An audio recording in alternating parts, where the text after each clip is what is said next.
BJP में आरोप प्रत्यारोप का दौर जारी है। इन सबके बीच बीजेपी अध्यक्ष जेपी नड्डा की प्रेस कॉन्फ्रेंस चल रही है। सीधे रुख करते हैं। संप्रभुता से लेकर और बॉर्डर्स की रक्षा करने में our army people are capable. The same way, as far as COVID-19 is concerned, under the dynamic leadership of Prime Minister Modi, India has fought COVID-19 in the best possible manner. And we can say that the Corona warriors, the doctors, the paramedics, the staff nurse, the people involved in sanitation, and also the police officials have played a tremendous good role which should be applauded by one and all. तो इसलिए सोनिया जी को इनकी चिंता करने की जरूरत नहीं है। इनकी प्रधानमंत्री जी के नेतृत्व में देश इन सारे विषयों के बारे में सुरक्षित भी है और सक्षम भी है लड़ने के लिए। लेकिन हम गांधी परिवार से उनके किए गए कर्मों के बारे में, the sins, the deeds which they have done during the governance, the people of India, 1.3 billion people of India want to know about it. 130 crore का देश जानना चाहता है कि आपने सत्ता में रहते हुए क्या क्या काम किया और किस तरीके से आपने देश के विश्वास के साथ विश्वासघात किया है, उसकी जानकारी लेना चाहता है। मैंने कुछ दिन पहले, 2 दिन पहले ट्वीट करके राहुल गांधी फाउंडेशन के विषय पर प्रश्न उठाए थे। आरजीएफ पर मैंने प्रश्न उठाए थे। आज पी चिदम्बरम साहब बोलते हैं कि प्रिजम्पटिव ऑफर है हमारा, और वो प्रिजम्पटिव ऑफर ये है कि राजीव गांधी फाउंडेशन वो पैसा वापस लौटा देगा। सबसे पहली बात तो यह है कि अगर पूर्व वित्त मंत्री जो खुद बेल पर हो, हम समझ सकते हैं व्हाट आर द क्रेडेंशियल्स, लेकिन उसे स्वीकारना होगा, इट इज एन एक्सेप्टेंस कि देश के अहित में राजीव गांधी फाउंडेशन ने फंड्स भी लिए और उन फंड्स को नैतिकता के आधार पर जो नहीं लेना चाहिए था, जो नियमों के अनुसार नहीं लेना चाहिए था, वह लेने का प्रयास हुआ है। और इस परिवार का हम सब जानते हैं एक ही तरीका है, authority without responsibility. Speak whatever you like about anybody, whenever and wherever you wish, and you are not there to answer the questions which the nation wants to know. Here I am asking from Sonia Gandhi ji, 10 questions today, 10 questions I am asking. And the nation wants to know, the country wants to know, the country fellow wants to know that what is the answer which she can give. First question is, that countries like China has donated through Chinese embassy to Rajiv Gandhi Foundation from 2005 to 2009. आज सुबह मुझे बताया गया कि एक ही बार लिया है।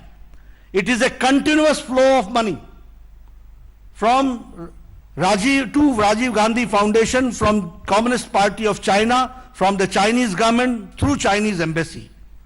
Not only this, the tax havens of Luxembourg donated Rajiv Gandhi Foundation every year between 2006 to 2009.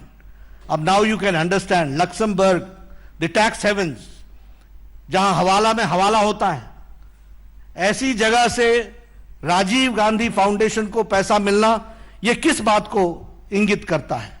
The same way, NGOs and companies who had deep commercial interests, they have donated money to Rajiv Gandhi Foundation. देश जानना चाहता है, first of all, it's a shame. It's a sacrifice of the national interest by accepting money from foreign powers in personal trust. This is what I would like to say straight and forward. That it is a shame sacrificing the national interest by accepting money from foreign powers in personal trust. And the country wants to know what conspired between Rajiv Gandhi Foundation and the government of Chinese embassy, government of China. This is the first question which I would like to raise. The second question is कि एक बहुत जल्दी थी. There was tremendous hurry to enter into the East Asia FTA, जिसको हमने बाद में RCEP के नाम से जाना, Regional Comprehensive Economic Partnership. What was the haste? What made Kamal Nath to commit that yes, we will be part of this East Asia FTA, in which China was also there? यह प्रश्न देश जानना चाहता है और यहीं पर नहीं रुकता है. पैरेलली जब हमने अपने आप को ईस्ट एशिया एफटीए के साथ इंगेज करना शुरू किया, जिसको 2019 में आरसेप के नाम पर भारत के यशस्वी प्रधानमंत्री मोदी जी ने 15 देश एक तरफ रहने के बावजूद 16वां देश भारत ने अपने आप को अलग किया, यह कहते हुए कि this is not in the interest of farmers, this is not in the interest of MSME sector, this is not in the interest of the laborers, and this is not in the interest of the agriculture. इसको ध्यान में रखते हुए मोदी जी ने इससे अपने आप को अलग किया. लेकिन जब ये इसमें हम इंगेज हो रहे थे, ईस्ट एशिया जो आरसेप के नाम से जाना जाता है, ईस्ट एशिया एफटीए, तो पैरेलली भारत का चाइना के साथ डेफिसिट ट्रेड 2003 में, जो 2004 में 1.1 बिलियन था, वह बढ़कर के 2013-14 में 36.2 बिलियन हो गया. And this was a deep crisis and weakening of the Indian economy done during the UPA regime. Now this second question is, what was the need to be in a hurry to come to engage in RCEP? Number one.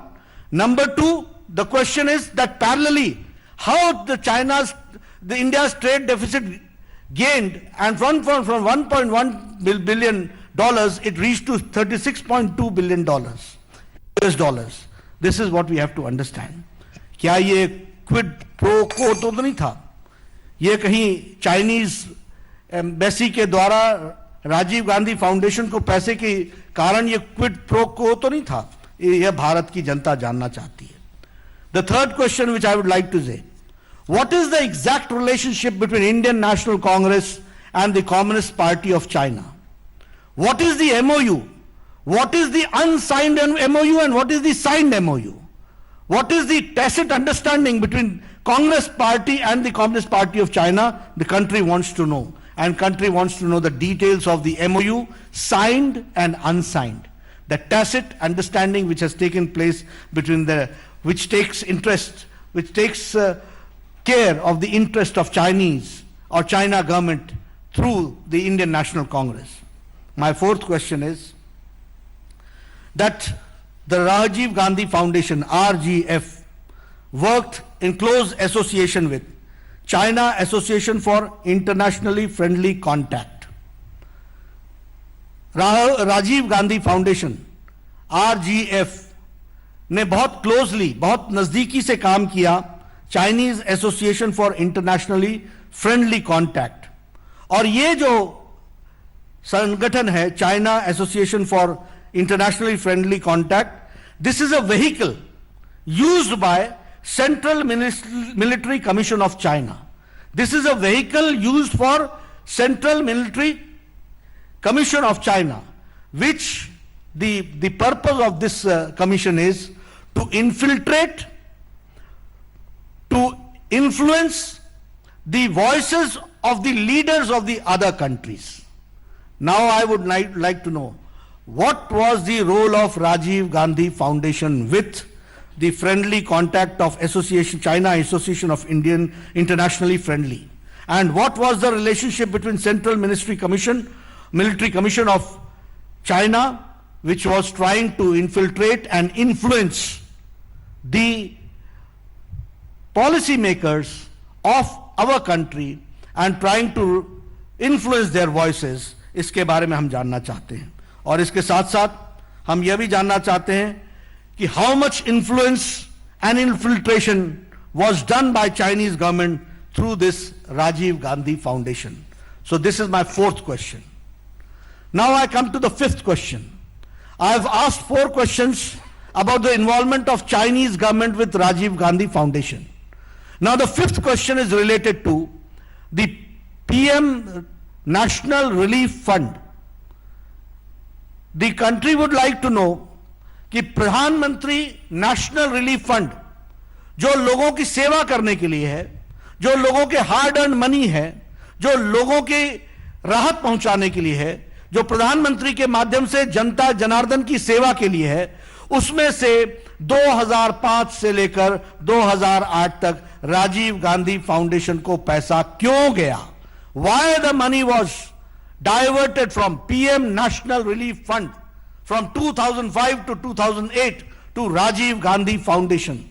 This is a question which the country and my country fellow men wants to know. हमारे देशभक्त जानना चाहते हैं, हमारे देश की जनता जिन्होंने पूरी ताकत के साथ प्रधानमंत्री नेशनल रिलीफ फंड को मजबूती प्रदान की, हार्ड अर्न मनी दिया, वह उसका पैसा को राजीव गांधी फाउंडेशन में क्यों डाइवर्ट किया गया?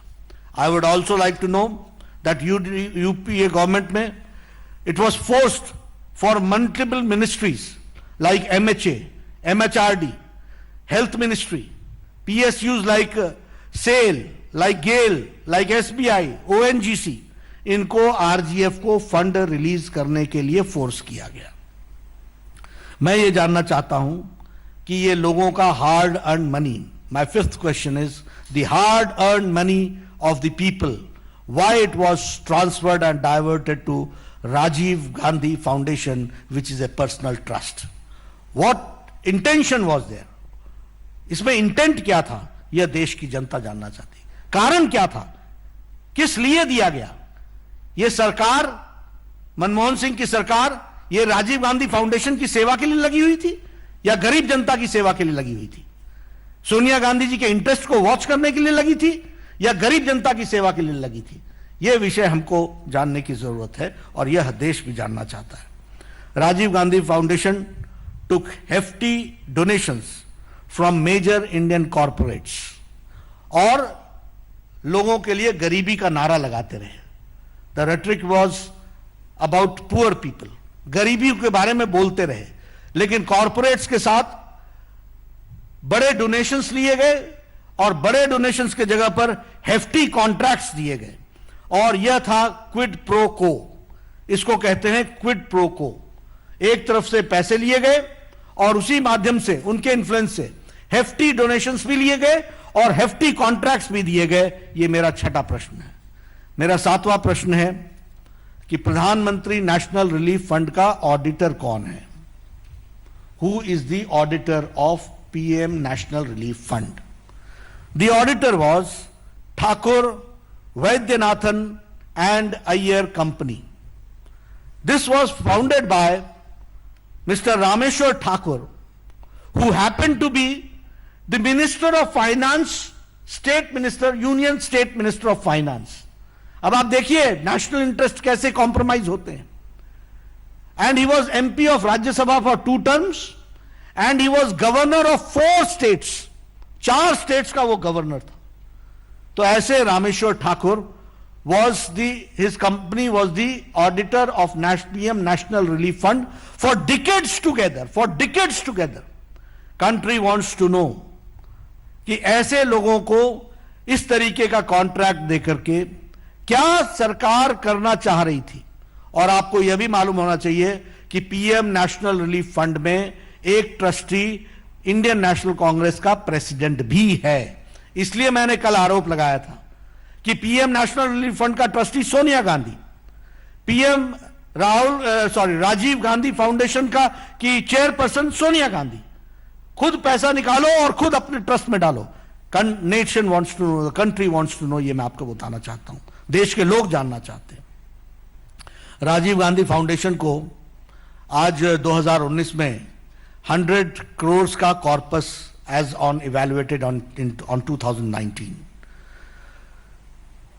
मैं जानना चाहता हूं कि राजीव गांधी फाउंडेशन को जवाहर भवन के नाम पर वह जमीन करोड़ों की परपेचुअल लीज पर कैसे दी गई? Why was it given and why was it selected only to be given at such a costly place on a perpetual lease? यह भी देश जानना चाहता है। डॉक्टर मनमोहन सिंह ने 100 करोड़ रुपए इनको 1991 के बजट में दिया। उसके बाद कंटिन्यूअस मिनिस्ट्रीज ने, वेरियस मिनिस्ट्रीज ने इनकी फंडिंग की, पीएसयूज ने फंडिंग की। But now the people of India wants to know that why the accounts of Rajiv Gandhi Foundation refused for the CAG auditing. क्यों ऑडिटिंग नहीं हुई, why it was refused, why RTI was not applicable in Rajiv Gandhi foundation. ये इनके अधिनायकवाद का, ये इनका अहंकार का सूचक है। ये कुछ भी कर गुजरेंगे, नियम को धत्ता दिखाएंगे, कानून को धत्ता दिखाएंगे, लेकिन उसके बावजूद भी जो मर्जी होगी वो करेंगे। और आज हम ये जानते हैं कि यह न इसकी सीएजी ऑडिटिंग है और न ही ये आरटीआई के अंदर आता है। ये क्या कारण है, कंट्री वांट्स टू नो, ये मैं आपके सामने बोलना चाहता हूं। और मैं डॉक्टर मनमोहन सिंह से कहूंगा कि what is Sonia Gandhi to hide, number 1, and number 2, Manmohan Singh ji, what have you to say on this monumental loot and the organized plunder of public money? What has Manmohan Singh to say about this monumental loot and about the plunder of the public money? Now my 9th question is, Rajiv Gandhi Foundation not only took money and there were scams, but it also gave donations, dodgy donations. पैसा तो लिया ही लिया, देने का भी काम किया, और वो देने का काम डॉजी तरीके से किया गया। I would like to know कि राजीव गांधी फाउंडेशन ने कैसे डोनेट किया राजीव गांधी चैरिटेबल ट्रस्ट को, जो कंट्रोल्ड होती है बाय फैमिली, परिवार के द्वारा चलती है, और by Christian missionary organisation known as World Vision. अब आप देखिए, पब्लिक मनी को ट्रस्ट में लाओ, ट्रस्ट से प्राइवेट ट्रस्ट में ट्रांसफर करो, और प्राइवेट ट्रस्ट में ट्रांसफर करके उसको अपने निजी स्वार्थों के लिए इस्तेमाल करो। यह काम पकड़ा, और ऑडिट मत कराओ, आरटीआई ना पूछने दो। यह 21वीं शताब्दी के भारत में चल रहा था, यह इस तरीके की गतिविधि चलती रही। Now my 10th and the last question is, आपने बड़ा हल्ला किया, बहुत हल्ला किया मोहिल चोकसी के बारे में, गले फाड़ फाड़ कर मोहिल चोकसी की बात की आपने, जोर जोर से बात की। और ये जो हमारे शहंशाह है, शाही शहंशाह, इन्होंने भद्दे शब्दों का इस्तेमाल करते हुए शब्दों की भी गरिमा नहीं रखी। मैंने उस दिन भी कहा था कि शब्दों के चयन से परिवार के संस्कार का पता चलता है। We come to know about the tradition, about the families tradition, but which type of language they used for honourable prime minister we all know, कैसे शब्द इस्तेमाल किए। लेकिन मैं यहां, मेरा अंतिम प्रश्न 10वां प्रश्न है कि मोहिल चौकसी से आपने राजीव गांधी फाउंडेशन में पैसा क्यों लिया, और आपने मोहिल चौकसी को लोन क्यों दिया, और यह सब करने के बाद बदनाम करने के लिए हमारे यशस्वी प्रधानमंत्री पर आरोप लगाते हो। देश जानना चाहता है कि मोहिल चौकसी से राजीव गांधी फाउंडेशन का क्या संबंध है, और आपने उसको लोन देने में किस किस प्रकार से मदद की है, यह देश जानना चाहता है। मित्रों, ये हाथी के दांत दिखाने के और हैं और खाने के और हैं। ये राजनीति लंबे समय तक आरोपित करके जिस तरीके से इन्होंने की है, भारत की जनता जाग चुकी है। मोदी जी के नेतृत्व में राजनीति की संस्कृति बदल चुकी है। Congress and corruption are synonym to each other, वह जा चुका है। आज सेवा भाव से भारत का विकास, सबका विश्वास और सबका साथ लेकर के चलने की बात है। और मैं रीइटरेट करता हूं भारतीय जनता पार्टी के राष्ट्रीय अध्यक्ष के दृष्टि से, हैसियत से, कि हमारी पार्टी यशस्वी प्रधानमंत्री श्री नरेंद्र मोदी जी के सारे कार्यक्रमों से पूरी ताकत से जनता तक पहुंचाएगी और विकास में अपना पूरा योगदान करेगी, और भारत की तस्वीर बदलने में कोई कसर नहीं छोड़ेगी।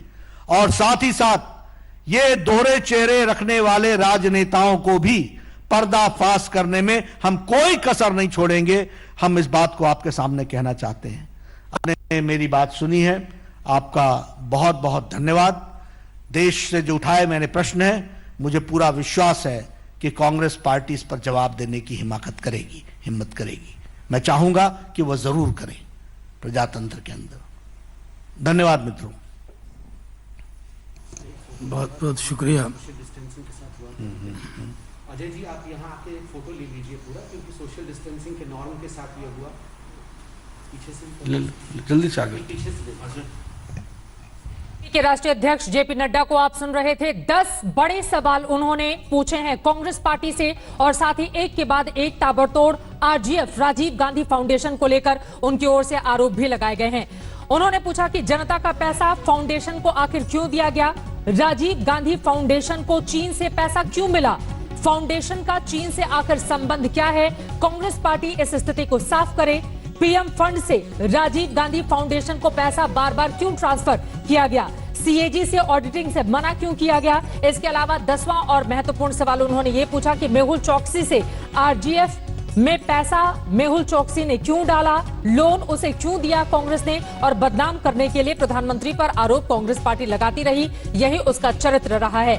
विश्वासघात किया है देश के साथ, कांग्रेस पार्टी ने सीधे सीधे ये आरोप लगाए हैं बीजेपी के राष्ट्रीय अध्यक्ष जेपी नड्डा ने। आपको बता दें आरोप प्रत्यारोप का दौर जारी है एक ऐसे वक्त में जब चीन के साथ सीमा पर तनातनी बनी हुई है, लेकिन देश के भीतर सियासत भी इस पूरे मुद्दे पर लगातार जारी है।